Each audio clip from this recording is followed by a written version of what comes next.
Izue Sakamaki is a 17-year-old high school student who's so bored with his current life that his very first sentence in the anime is, "If I could sell my boredom, I'm confident I could make a living." He is lying down near a calm river on a sunny day, contemplating the sky and his boring life, when suddenly he spots a group of high school delinquents bullying a younger classmate, threatening to tie his hands and throw him naked in the river. The poor boy mumbles a quiet "save me" before Izue stands up, grabs a fairly large rock in his hand and throws it in the group's direction with so much power that the shock sends everyone flying.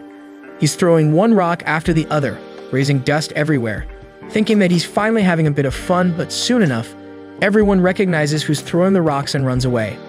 A few seconds later, Izue is standing there with no one around. He complains to himself about how boring that was and leans down to grab his school bag before hearing a distant, sparkly sound getting closer and closer to him.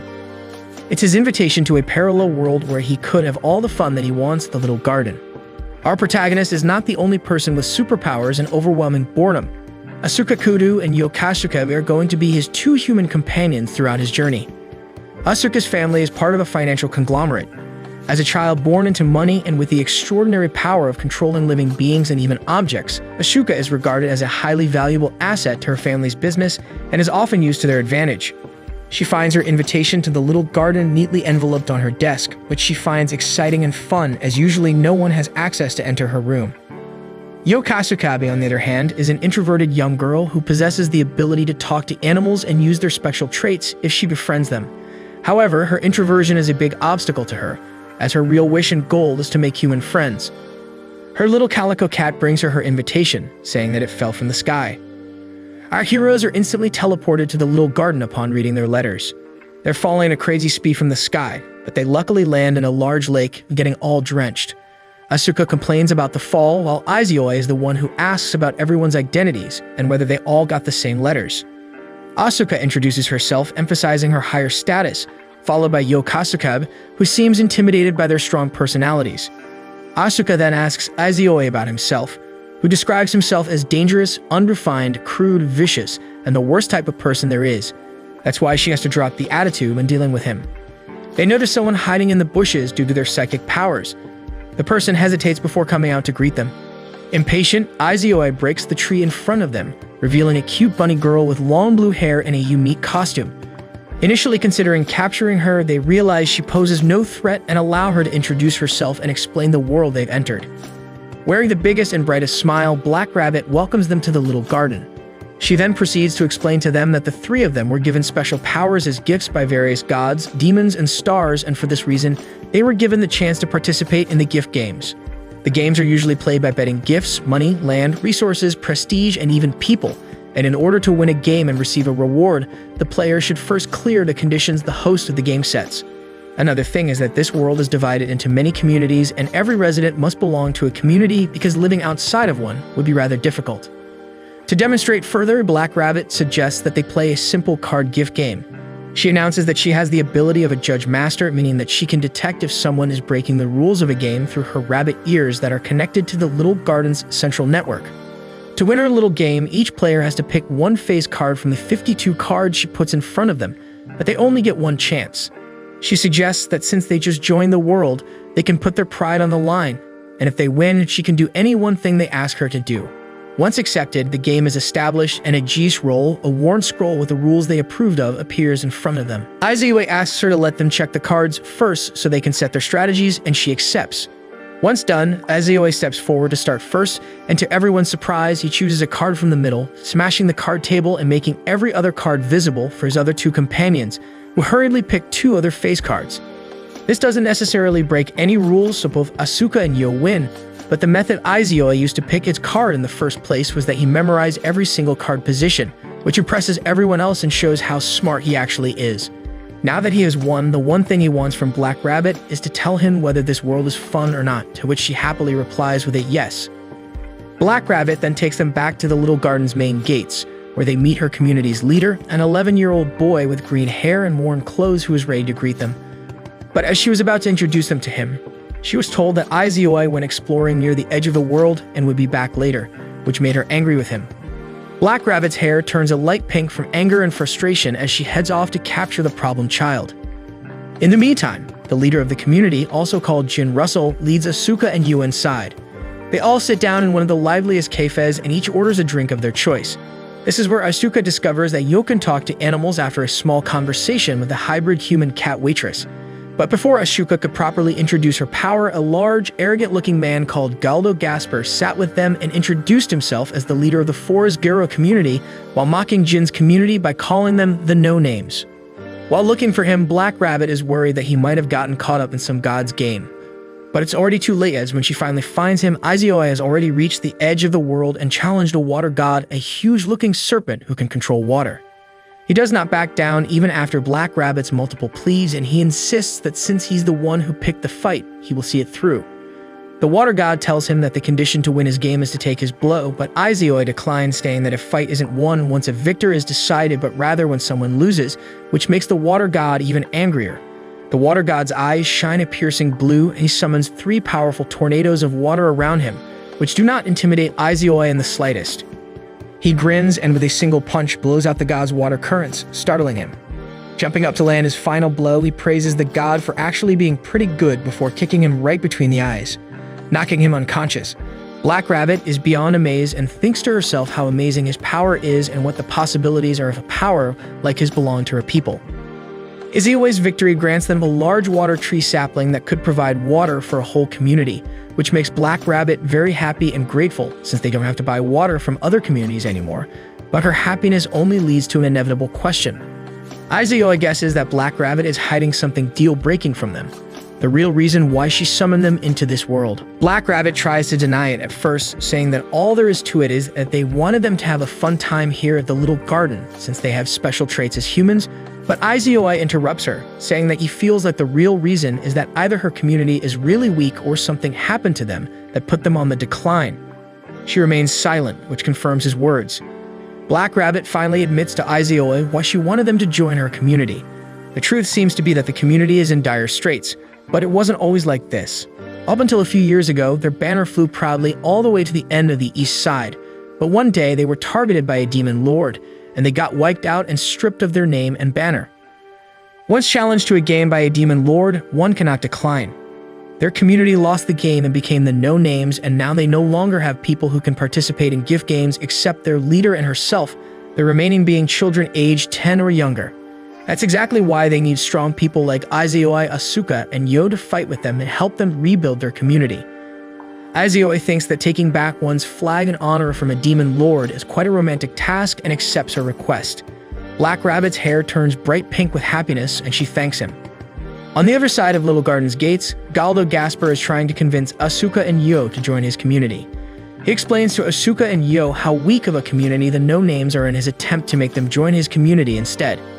He also claims that his community has never once lost a game where its banner was bet and that they control the area because of that, which adds to the reasons why both Asuka and Yo should join his community. Asuka then immediately uses her powers of control to make Galdo tell them the truth about his claims. Turns out the truth is that they kidnapped the women and children of the enemy's community, then blackmail them, forcing them to accept their challenges, and what's even worse is that they kill those people the same night they kidnapped them without telling their foe. After her power wears off, Galdo is infuriated because she made him expose their deeds and tries to attack her after turning into his tiger beast form. But Yo easily holds him down, and Asuka suggests that he accept a gift game against her, Yo, and Jin Russell if he wants them to keep quiet about it. After Black Rabbit and Izoi join them back and learn of the recent events with Galdo, they all head to Thousand Eyes, an extremely large trade community that knows everything about the little garden. Upon their arrival, a small girl in a kimono introduces herself as Shurayasha, a senior official with 1,000 eyes from a 4-digit gate. Black Rabbit then explains that their world is somehow divided into 7 layers by great gated walls. The smaller the number, the closer to the center, and the stronger you are, the closer to the center you live. Shurayasha is also the one who gave divinity to the water god Izoi fought earlier and declares that she's the strongest host in the entire east side, which makes all 3 of our heroes stand up and request a challenge against her. She accepts them on the spot and teleports all of them into one of her game board worlds, which is big enough to be a world of its own. She then introduces her true identity, a demon lord of the sun and white night. Seeing her immense power, Izoi backs down and Yo takes on the challenge instead, which is to ride on a Gryphon's back and travel once around the lake. You lose if you fall back from his back. The Gryphon bets his pride while Yo bets her own life, which impresses and frightens everyone else. The ride is fierce and difficult, but Yo is able to win the challenge due to her father's wooden carving, giving her the power to fight back and not pass out before the finish line. In the end, she befriends the Griffin, and she now has the ability to fly just like him. To celebrate their victory, Shirayasha gives each of the three a special card that has the capability to store their gifts with the name of each gift. But to everyone's surprise, Aizawa's card has unknown written on it, indicating that he can't be read even by such a power.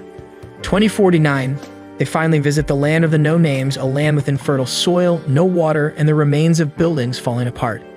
The land was only destroyed 3 years ago, but it seems almost as if it had been abandoned for hundreds of years. The sight is more thrilling than saddening to Aizawa, as he states that fighting the Demon Lord is sure going to be more fun than he thought. The episode ends with an unknown vampire girl giving the gift of the beast to Galdo Gasper for unknown motives and wondering what the new No-Name's next move would be. The third episode starts with the No-Name community finally using the water sapling won by Aizawa. Water started flowing throughout all of the water channels, making everyone happier as they are finally growing steadily towards building their community once again. The night comes and all the citizens of the No-Name community finally go to sleep, not realizing that some of Galdo's subordinates infiltrated their community to take some of the children hostage. Aizawa spots them before they get further into the castle and playfully throws a small pebble using just 2 of his fingers in their direction, which makes a huge explosion and sends everyone flying. Jin Russell comes running to see what's happening after such a huge explosion. The thugs seem impressed by Aizawa's power, and since all of them were blackmailed to work under Galdo, they start begging him to destroy Galdo and his community. Aizawa declines, revealing to them that the people Galdo took hostage are already dead, making them fall to their knees in deep sorrow. Aizawa then uses this chance to start setting up his strategy. He tells them that he understands how much they despise Galdo and the Demon Lord responsible for their misery, and that there is no need to worry anymore because Jin Russell, the no-name community leader, will take revenge for them, which confuses Jin and even scares him a little. After getting back inside the castle, Aizawa explains to Jin that the community's biggest disadvantage is having neither a name nor a flag to represent themselves, so their only choice is to use their leader's name to make themselves known. A leader that declares that he's going to take down the Demon Lords. This way, they will not only attract other communities' attention, but also have people interested in taking down the Demon Lords join them. Jin Russell then reveals an interesting fact. He says that they used to have a Demon Lord participate in games for the No-Names, but that he is now owned by a high-ranking official working for 1,000 eyes. They could get them back, though, if they win a game in which the prize is their friend. Seeing how fun it seems, Aizawa agrees to participate in that game with the condition that Jin Russell wins the game against Galdo Gasper tomorrow. The game is held in a residential block overrun by dead trees. They find the G's roll for the game, and the win condition is to defeat Galdo himself with a designated weapon instead of their gifts. Asuka, Yo, and Jin immediately start looking for Galdo and the weapon. They find their way into his castle and finally find him completely transformed into a white beast whose eyes are filled with bloodlust. Jin notices that the beast is of a vampiric nature, which raises his speculations about a certain someone being related to this matter. It seems that he knows something about the vampire girl who gave power to Galdo, who is flying around the area and watching their game very closely. Asuka takes matters into her own hands after Yo gets injured. Her strategy, setting Galdo's castle on fire and provoking him to get out of it. Once out, she commands the trees to restrain him and the sword they found earlier to give her power to defeat him, a perfect strategy that led to their victory. Forest Garo disbands after Galdo's death. Following Aizawa's strategy, Jin Russell steps in front of the Forest Galdo community's previous members, promises to return to each one of them their community's names and flags, and pledges to take down the Demon Lords who threaten their peace. The episode ends with 2 important events. The vampire girl from the previous episode looking down on the crowd surrounding Jin Russell and the others from afar, and an unknown cocky-looking man visiting Shirayasha's place. After the events of the previous night, Black Rabbit walks up to Aizawa, asking him if he really is going to participate in the game to get back their lost friend. He affirms, asking her about what their friend is like. Black Rabbit then tells him that her name is Letitia, and starts describing what a wonderful person she is before rushing to prepare some tea. He waits for her to leave before addressing the person hiding behind the window, listening in on their conversation. And there she appears, the vampire girl from the previous game, extending dead tree branches everywhere inside the room menacingly. He provokes her with questions, and she doesn't seem like she has enough time and starts immediately attacking him. An explosive sound is heard, making everyone else join them in the room. Aizawa made a huge hole in the wall while countering, impressing his opponent. But before he could land another blow, Black Rabbit yelled for him to stop, telling him that that person was their friend Letitia. They all sit down for Black Rabbit to properly introduce everyone. It becomes apparent that Letitia helped Galdo in the game to test the problem children's power and to see if she could entrust the No Names community to them since her upcoming gift game was cancelled and there was no way they could get her back. The person visiting Shueisha is, in fact, the person who cancelled her game after finding a good buyer to sell her to. He is introduced as the man who inherited a great historic community called Perseus. Shueisha is infuriated by his decision and is even angrier after he, very mockingly, reveals that he intends to attack the No Names community. After that, Letitia, his property, went back to them without his permission. Letitia tells everyone that she will not be able to go back to them after she's sold, and for this reason, Izoi challenges her to a fight to show her just how capable he is. The challenge is simple. They both throw lances at each other, and the person who gets hit loses. Letitia spreads her wings and flies up, getting ready to shoot. She infuses her vampiric red powers with the lance and throws the lance with all the power she has right where Izoi stands. It only takes him a single counterpunch to stop the lance and shatter the effect of her powers. The lance is thrown back at her at double speed and force, and she doesn't dodge the attack, thinking that maybe if he's this powerful, she can go in peace, leaving them with her gift card, Lord of Vampires.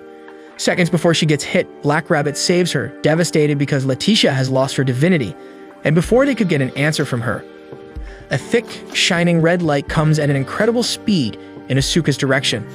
Letitia jumps to her rescue, and to everyone's shock, she is hit by the light and replaced, turning her into a stone statue. It's the power of the Gordons. The Perseus community representatives arrive to get back what belongs to them, Letitia, letting everyone know that she will be sold out of the little garden. Black Rabbit tries to reason with them, only getting humiliated in return for being a no-name. Black Rabbit is furious. Her hair turns pink from anger, and she finally shows her other gift, the Spear of Indra, a golden spear said to be a legendary weapon. Izoi grabs her by the ears, stopping her and saying that she is basically picking a fight with Thousand Eyes. The agents flee, and everyone heads back to Shueisha's place to talk with the boss of Perseus, Laius, instead. Laius is declining any kind of deal and doesn't want to give them a chance to get their friend back, saying that he will only accept such a thing if Black Rabbit agrees to be his vassal for the rest of her life. Since he took quite a liking to her, only then will he give them back Letitia. Asuka cannot accept this offer and commands him to bow down with her gift, which does not work on him. He tries to attack her with his scythe, but Izoi immediately stops him mid-attack using one finger. They end the meeting after Shueisha stops their fight. Black Rabbit, being a moon rabbit, is seriously considering the exchange for her friend. But Izoi has already found a way to force Perseus' leader to accept a challenge against them under their terms. He went and defeated the Kraken and the Greya in gift games, two rather difficult games judged by Black Rabbit, and obtained two big round crystals that display the authority to challenge a legend, the legend being that of Perseus and Gorgon, the one Laius' community hosts. Black Rabbit wastes no time and runs to let Laius know of the current situation. The Perseus community quarters are set on a floating island. Izoi, Asuka, Yo, Jin, and Black Rabbit all arrive in front of the main gates and start reading the rules of the legend challenge from the G-scroll. Simple rules. Laius is hiding somewhere behind the gates. They win if they find and defeat him, but whoever is spotted by his subordinates before finding him loses the right to defeat him. Two disadvantages are apparent. The subordinates can use an invisibility gift, making it 10 times harder to avoid them, and Laius' gift is a former demon lord whom he made a slave, which will be extremely difficult to beat. Nevertheless, Izoi sets the strategy for everyone to follow. He divides everyone into 3 roles. Jin Russell is going to defeat the game master, Laius. Yot will use her sensory powers to detect and defeat the invisible subordinates, and finally, Asuka will act as bait. Black Rabbit is going to stick to being the ref for the game. Izoi busts open the gates of the kingdom, marking the start of the game. Asuka makes her first appearance, using the gift of the water sapling from the first episode to defeat most of the subordinates. Moving deeper into the castle, Yo is detecting invisible enemies and knocking them down, which led them to discover that the hats the subordinates wear are what make them invisible. Izoi orders Jin to hide until they spot Laius before wearing one of the hats and starting to attack enemies while being invisible. Soon enough, they are faced with an enemy even Yo cannot detect, the chief of the subordinates. Due to him wearing the true Hades helmet, Yo is hit multiple times, but she quickly figures out that, with the help of her father's carving's power, she can detect him using ultrasonic waves. Once detected, Izoi knocks him down with a single punch and takes his helmet. Now the only thing left is to defeat Laius. Izoi and Jin wear the invisibility helmets and rush to the main arena, where the Black Rabbit and Laius await them, along with Letitia's stone statue. Laius activates his flying boots and elevates himself above everyone else, declaring that there is no reason for him to be the one fighting them. Azioe makes a step forward and states that there is a star in Perseus' constellation that has been called Algol, who is a demon of the same class as Shirayasha, suggesting that they already know who they will be fighting instead of Laius. Laius immediately snatches a metal carving from his necklace, raising it to the sky. It shines a deep shade of red before releasing a powerful red lightning bolt, and with that, Laius awakens the demon lord Algol. Algol is a creepy-looking tied-up monster with the physique of an enlarged woman. Once summoned, she lets out a loud screeching sound in response to Laius' commands, letting everyone else on the island know of her presence. She bends her back and shoots a red lightning bolt from her mouth, powerful enough to travel far beyond the community's gates, turning everyone on the island into stone, except Black Rabbit and Jin because they dodged it, and of course Izioe, who was not affected even after getting hit by her attack. Algol starts attacking again, swinging ropes left and right, causing the whole arena to crumble. Azioe grins, telling everyone to watch him closely as he easily catches the next swing of rope Algol sends his way. Laius orders Algol to crush him right there and then, and Algol shrieks again, throwing more ropes his way. This time, the ropes turn into huge snakes and wrap around Azioe's body tightly, but he breaks out of their grip with ease. Algol launches herself at him, and Izioe grabs her by the arms. She starts enlarging herself even further, but Izioe easily lifts her up and smashes her down even after she's become 10 times his size. Laius jumps, trying to land a blow on Izioe, which was easily dodged and countered with a kick that sent him flying. As a last attempt to win, Laius orders Algol to hit Izioe with the Eternal Prison, a skill powerful enough to petrify the entire world. Just as Algol was about to fire it, Izioe kicked the first lightning rays coming out of her mouth, completely shattering her ability, and then swiftly jumped and punched her in the face, hard enough to create a hole between her eyes that instantly ended her life. Izioe's gift turns out to be his ability to destroy the heavens and the earth and the power to destroy gifts simultaneously. Laius has no choice but to surrender to Izioe, and finally, Black Rabbit declares victory for the no-names who finally get Letitia back. Letitia recovers from being a stone statue, and everyone agrees that she should be a made helper to the community from now on since they did all the work to save her, to which she happily consents. Everyone from the no-names is celebrating outdoors with delicious food, drinks, and music. And since Perseus was dismissed from the Thousand Eyes after the last game, their flag was taken down from the stars, creating a beautiful falling star show for everyone to gaze upon. The episode and arc end with Izioe setting a new goal for himself and the no-name community. He pledges to have their flag among the stars with every other great nation's flag in the little garden. Yo and a little helper from the unknown named Lily knock on Asuka's door in the morning to bring her an envelope that seems to attract her attention. They all decide to meet up with Izioe and Jin at the library to discuss its contents. The letter announces a Northside Arts and Crafts display with discussions about the items. In addition, organizers will also host gift games, including a main event held by the Floor Master. Excited about the Northside event, they ignore Jin's warning about the distance and write a letter to Black Rabbit, announcing their participation. If she fails to catch them before the event ends, they threaten to leave the community as punishment for keeping it a secret. It's only a joke, but Black Rabbit becomes furious and starts searching for them right away. Shin then explains to them that the little garden's surface area is around 13,000 times the size of the Earth, and that they will need an expensive astral gate for transportation. However, this does not sway their determination, and they decide to ask the Floor Master, Shirayasha, to take them to the north side instead. She agrees on the condition that they help her with her own mission of supporting the festival's organization. The previous Floor Master of the North Side has stepped down, and his daughter, Sandora, also known as Fire Dragon, is to be announced as the new Northern Master during the festival. Due to Sandora's young age, Shirayasha was asked to assist in hosting the event. Upon accepting her request, they teleport to the north side immediately.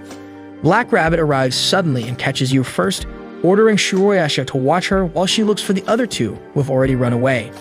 Shirayasha then, to make the festival more exciting, asks Yu to participate in a game called Duel of the Creators, in which only those who possess a creation-type gift can play. Izioe and Asuka wander around the arts fair, discussing their plans to help the community. Black Rabbit suddenly appears behind them in a furious state. She catches Asuka and leaves her under Letitia's watch, then starts chasing after the fleeing Izioe once again. While Asuka, Lily, and Letitia are walking, Asuka spots a small fairy who gets scared and runs away. She chases after her. Letitia orders Lily to go back to the others as she follows her. After a brief chase, Izioe and Black Rabbit find themselves standing atop the towers with a large crowd of confused citizens watching them. Izioe then suggests giving their audience a show by playing a game of their own. They agree that the loser will have to obey one command from the winner. Their gag rolls appear immediately, listing the rules of the game. Whoever is first to grab onto the other with their full hand showed the winner. As simple as it is, the game starts with a coin toss. The second the coin hits the floor, Black Rabbit jumps backwards, which Izayoi predicts and starts following her immediately. He recalls that her ears connect straight to the little garden's central system, giving her an excellent sense of hearing. To increase his chances of winning, he refuses to let her out of his sight. Their high-speed jumps from one building to another leave the citizens in awe. Suddenly, Black Rabbit jumps down, presenting Izayoi with a dilemma. Either he jumps down as well, giving her a chance to capture him, or he loses sight of her inside the crowd. However, Izayoi outsmarts her by kicking the top of the tower he stood on, causing it to collapse and creating a distraction as the blocks tumble down. Seizing the opportunity, he immediately descends to her level, unnoticed. A huge piece of the tower then falls down, posing danger to the citizens, which they join forces to destroy, and finally both of them grab each other's arms at the same time, declaring the match a draw, meaning both have the right to command each other. However, before they could finish their conversation, the Salamandra community's military police arrived and stopped them. Shirayasha announces that Yo has made it to the final round of the Duel of the Creators tournament. She then asks the newest Northern Floor Master, Sandora Doltrake, to announce the rules for the finals. After leaving the event's arena, Izayoi, Black Rabbit, Lily, and Shirayasha stand before Sandora Doltrake, the newest Northern Floor Master, taking responsibility for the chaos caused by the two during the festival due to their fight. Surprisingly, Sandora chooses not to hold them accountable, considering it an advance payment for the assistance they will provide at the North. This announcement does not please her brother Mandora, the police officer who brought them to her. Sandora then starts talking to Jin and Lily, her friends who she hasn't met in a while. This makes him even more furious as he strikes his sword in Izayoi's direction, which he stops with one leg. Interrupting the ruckus, Shirayasha starts discussing the real reason the trio were asked for their help in the North, which is the prediction of a demon lord attack at the rise of the Fire Dragon Festival. Asuka is exploring the festival, accompanied by her new fairy friend, Rattenfanger, both admiring the various art pieces on display. Suddenly, they are pursued by a swarm of rats, seemingly targeting a fairy. Asuka attempts to use her gift to command the rats to return to their nests, only to discover that it has no effect on them. Fortunately, Letitia, who had been searching for Asuka, arrives just in time in her adult form and gets them out of there.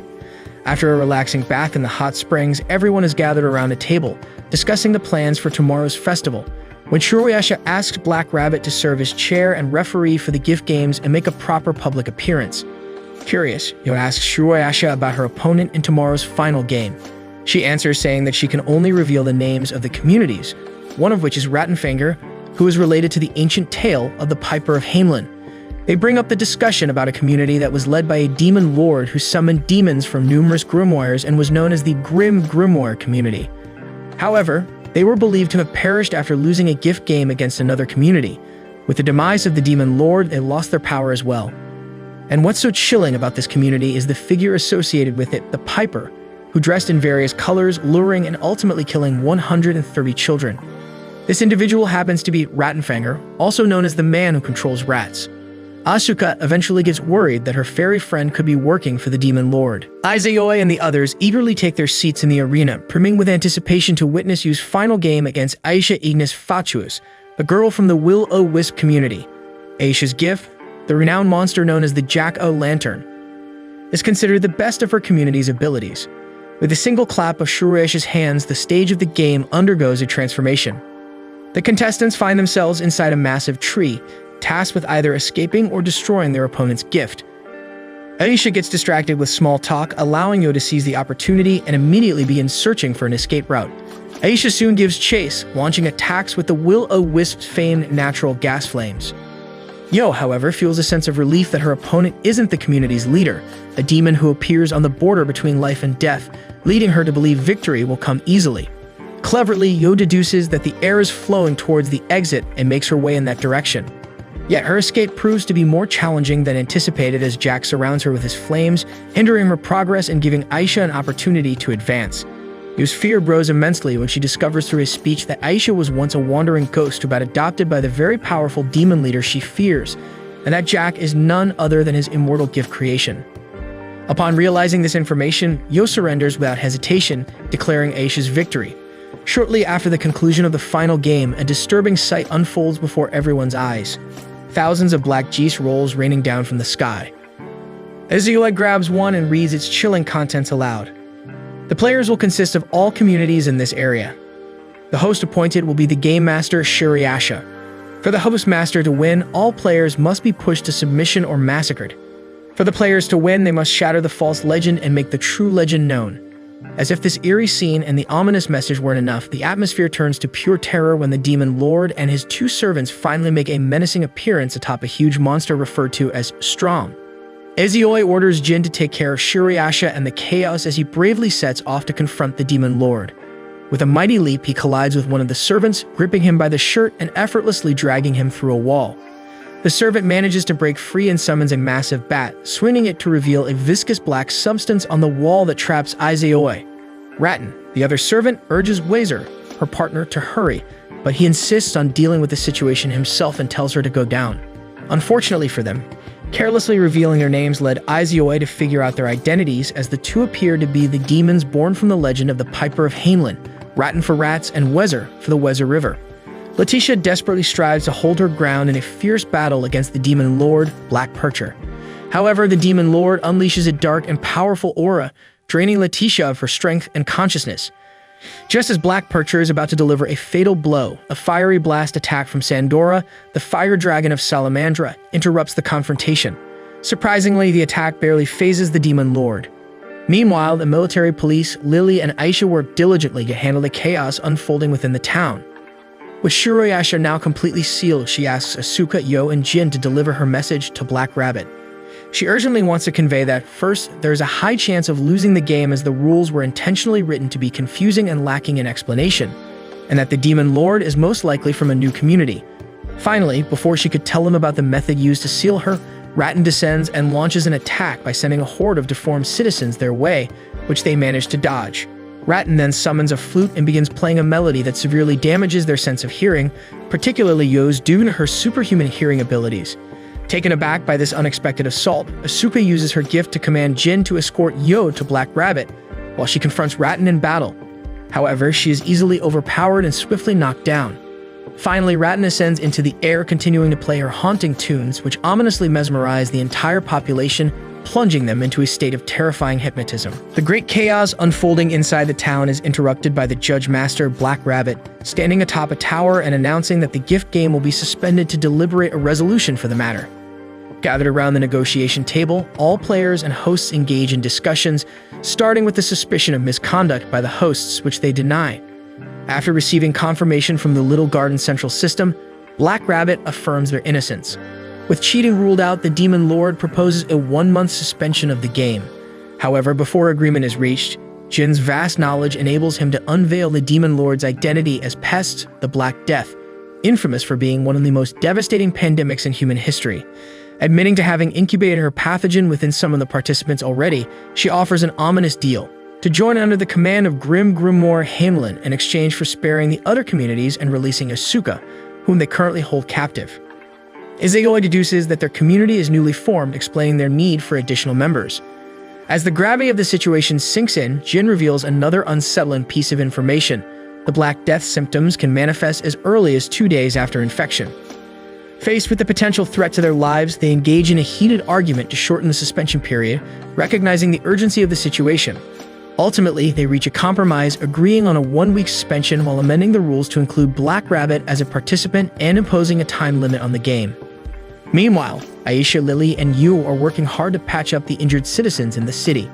The Yellow Fairy is also trying her best to wake up the unconscious Asuka. Once she finally wakes up, she is greeted with a particular sight: a familiar item she has seen in the display hall, accompanied by a multitude of fairies who surround her.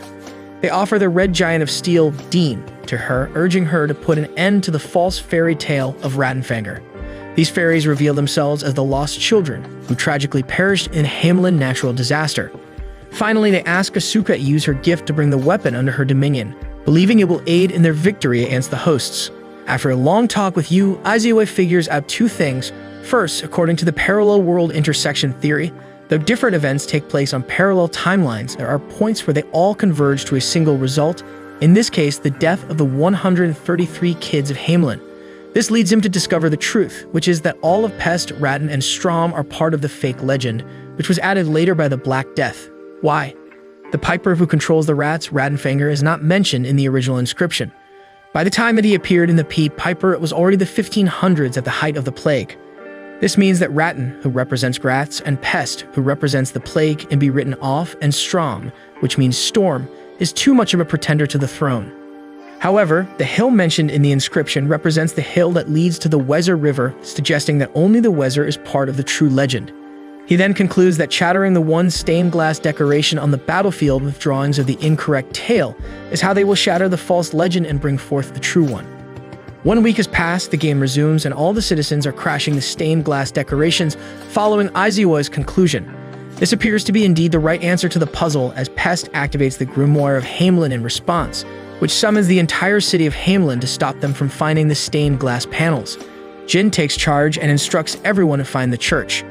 In a sudden turn of events, Weser reappears, emanating even greater power than their previous encounter. With a forceful swing of his massive bat, he sends Iseoi flying through the air, coughing up blood upon landing. Filled with exhilaration, they clash head-on, releasing a tremendous gust of wind. Sandora and Black Rabbit join forces, launching an attack against Pest, only to have their attacks effortlessly repelled by her formidable aura barrier. Meanwhile, Jin and his companions manage to locate the accurate stained glass panel, but before they can proceed with breaking it, Ratten swiftly intervenes, unleashing a barrage of attacks fueled by her doubled strength. Just as a devastating blow from Strom is about to land on them, Asuka emerges aboard her colossal robot, obliterating the threat into countless fragments. Iseoi guards a strong strike from Weser's weapon with his bare arms. However, the clash is so strong that it sends him flying back a significant distance.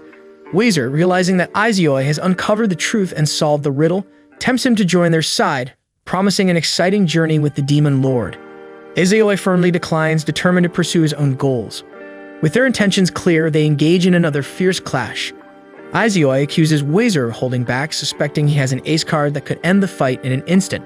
Furious, Weser accepts the challenge and swings his bat with intensified fury. They leap at each other once more, with even greater strength behind their attacks. Asuka, who had been controlling Dean the robot with her gift, uses his immense strength to crash all of Ratten's numerous Stroms without breaking a sweat.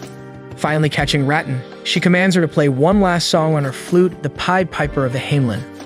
On the other hand, as Black Rabbit and Sandora continue their heavy battle against the Demon Lord, Black Rabbit comes to the realization that the Demon Lord is his spirit, embodying the malice and resentment of the 80 million people who perished in the plague caused by rising temperatures. Consumed by vengeance, Pest directs her anger towards Shurayasha, who controls the sun, and blames her for the deaths of all those 80 million people for not saving them from their illnesses. Finally, after playing the beautiful melody, Ratten acknowledges her defeat and fades into thin air. The fight between Iseoi and Weser stretches on longer than expected, causing Weser to question Iseoi's true nature. With his weapon finally shattered due to yielding to his opponent's provocation, Weser decides to retreat as well. As he begins to fade away, Iseoi assures him that he thoroughly enjoyed their battle, as no other opponent has been able to match him in combat. Upon seeing both her servants retreat, Pest declares that she will take Shurayasha and kill everyone else. Unleashing her ominous dark wind, she covers the entire town, causing anyone who comes into contact with it to collapse. Amidst the chaos, Black Rabbit, momentarily distracted by the scene, finds herself the target of a sudden attack from Pest. However, Iseoi appears out of nowhere, intercepting the strike and redirecting the Grimoire blast with a powerful kick. He swiftly follows up with a series of rapid attacks, but Pest effortlessly dodges them all. Not giving up, Iseoi lands another forceful kick, yet Pest remains unfazed. It becomes clear by then that defeating her won't be easy. Black Rabbit and Sandora team up once again, attempting to land a blow on Pest, but their efforts fall short. In a calculated move, Iseoi intervenes once more, delivering a decisive kick. Though slightly annoyed, Pest retaliates, launching an attack against all three of them at the same time, indicating her intent to end the fight once and for all. She raises her arms, preparing to unleash more of her fatal wind into the sky. However, Black Rabbit, who has already come up with a clever plan, employs her gift card to transport them to a new location. The moon, escaping the range of Hamelin's Grimoire. Enraged by this sudden turn of events, Pest prepares to strike, but Black Rabbit swiftly uses the gift card again, harnessing the power of the sun's light to weaken Pest and drain her own power. Iseoi seizes the opportunity, delivering one final calculated kick that positions Pest in front of Asuka. Asuka summons the mighty spear of Indra, using the fragment Black Rabbit had given her earlier in the battle, and commands the robot to hurl it towards Pest. Though Pest tries to evade, she finds herself trapped within Sandora's fiery cage. Finally, the spear connects, leading to Pest's defeat achieved through the incredible teamwork of the group. After a long and difficult battle, peace is finally restored. Shirayasha, no longer sealed, apologizes to the public for not providing enough help. Following her words, Sandora proudly declares the victory of the Salamandra community in their game against the Demon Lord, the fairies, or rather the spirits of the lost children, finally being able to return to their original time as they wished, and trust the giant to Asuka, referring to it as their 131st friend, as well as Marun, her little fairy friend. With the battle concluded, Izoi pays a visit to Mandora's office to share a significant discovery. He reveals that Salamandra had intentionally invited the Demon Lord to the festival. It was a strategy to pit a rookie floor master against a rookie Demon Lord, and if Sandora emerged victorious, it would boost their community's reputation and serve as a powerful advertising tactic. However, Izoi adopts a serious tone as he expresses his concern for the safety of his friends. He warns Mandora that if any harm had befallen his comrades due to their deception, he would have sought retribution against everyone involved, including Sandora. Mandora defends his sister and their community, stating that their actions were taken to protect their flag and honor. In a solemn exchange, Izoi forgives Mandora on the condition that if the No-Names ever face trouble, Salamandra will be the first to come to their aid. Finally, the No-Names resume their mission of reviving the lost land, this time with the effective assistance of Marun and the powerful giant robot Dean. They set forth with determination, united as a team, ready to overcome any challenges that lay ahead.